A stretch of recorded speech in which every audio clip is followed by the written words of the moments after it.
itu. Mulai dengan kepolisian, Pak. Apakah ada rencana Anda untuk mereformasi kepolisian? Saya kira semua institusi harus kita kaji.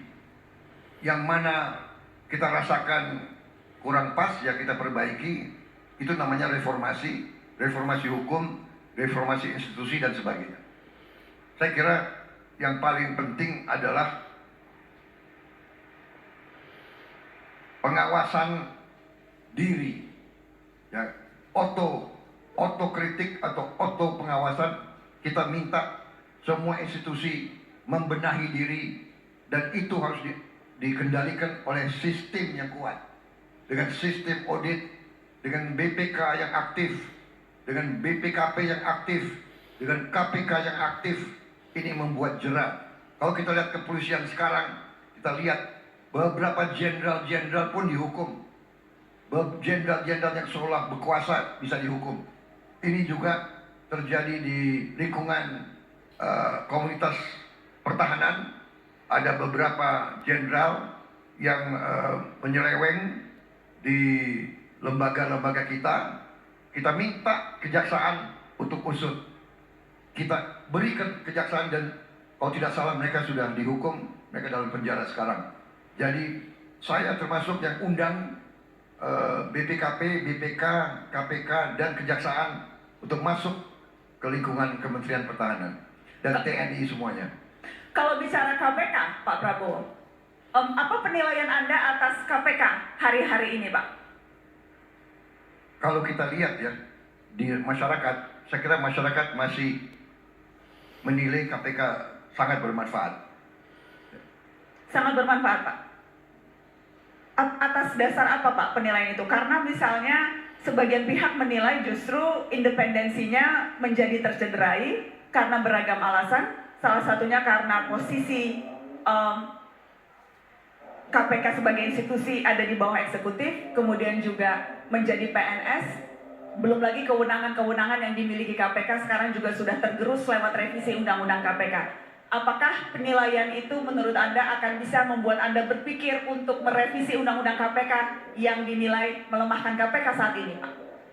Ya, kita nanti akan kumpulkan stakeholder, pakar-pakar hukum dari berbagai sumber, dan kita cari yang terbaik untuk bangsa. Kita harus cari yang terbaik untuk bangsa. Tapi sejauh ini Anda merasa KPK masih melakukan tugasnya dengan maksimal? Atau ada penilaian yang memang wajar kalau orang kecewa terhadap institusi ini? Saya kira ya, kita ini membangun negara pasti banyak kita kecewa, pasti banyak yang kita tidak puas, ya kan? Saya kira itu wajar, ya kan? Dan memang benar bahwa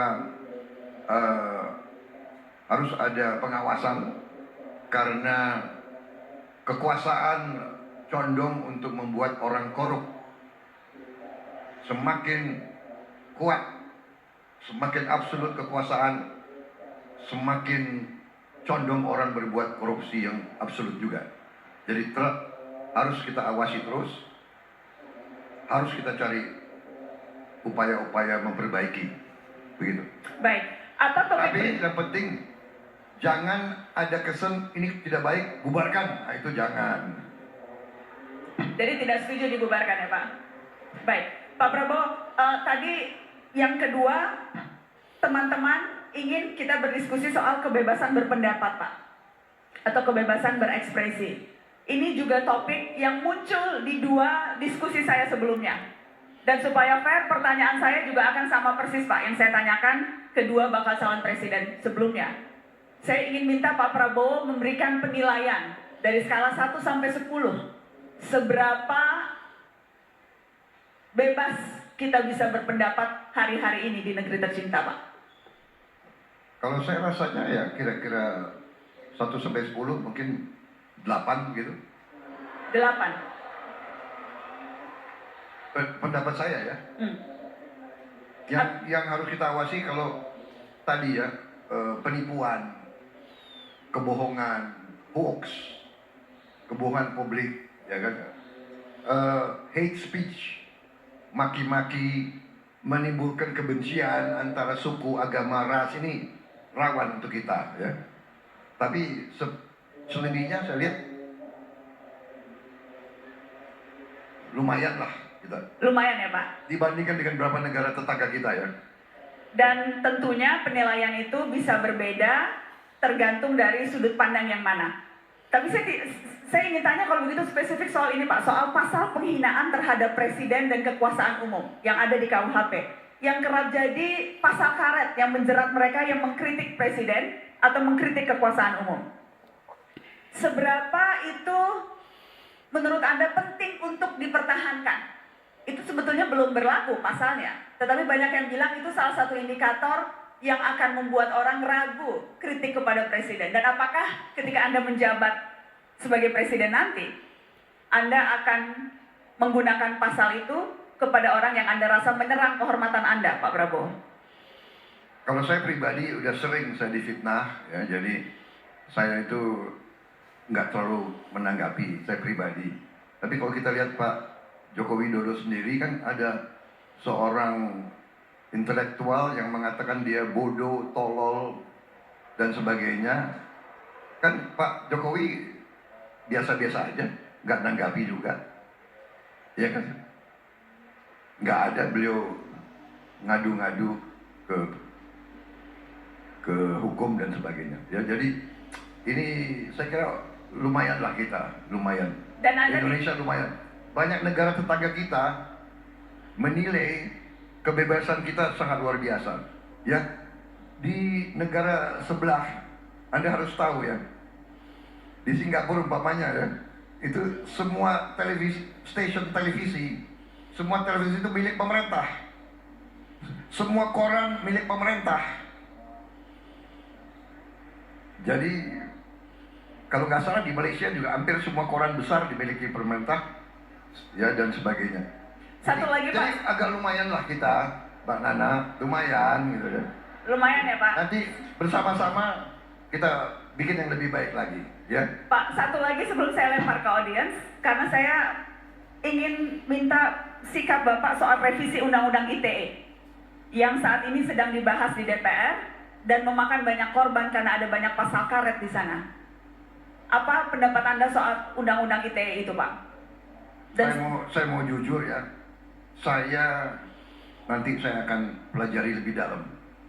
Terus terang aja saya tidak mengikuti semua rancangan undang-undang. Ya. Itu juga di luar bidang saya sebetulnya. Ya. Saya kan Menteri Pertahanan sekarang ini. Tapi ya. pada prinsip saya mengikuti, tapi intinya,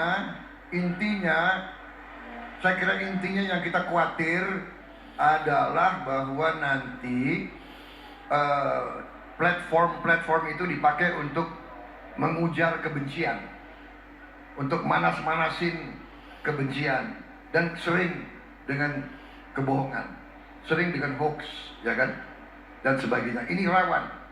Ini menurut saya itu harus diperhatikan.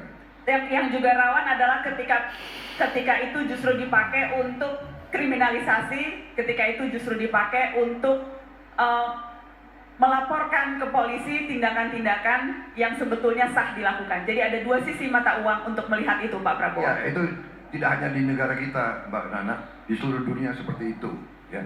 Di seluruh dunia seperti itu. Jadi yang penting kebebasan berpendapat sangat penting untuk check and balance, untuk mengawasi pejabat, untuk mengawasi penguasa. Baik, Pak Prabowo, saya akan kasih kesempatan ke aktivitas